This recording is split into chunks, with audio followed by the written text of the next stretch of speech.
ఏమైంది? ఏం లేదు ప్రిషు. పడుకో, టైం చూడు. హా. అత్త, నువ్వు ఆ రూమ్ లో పోయి పడుకోబో. వద్దు, ఎందుకు? అమ్మకు ఒకటే పడుకోవాలంటే భయం అంట. సరే పడుకోండి.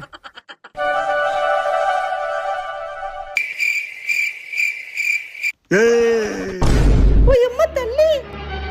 పరపురుషు మీద చేస్తావా? చేస్తారా?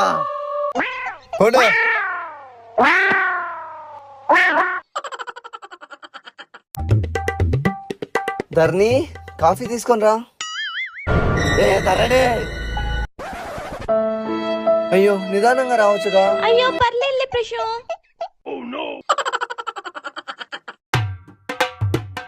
ఏ అత్తా, చెప్పల్లుడు.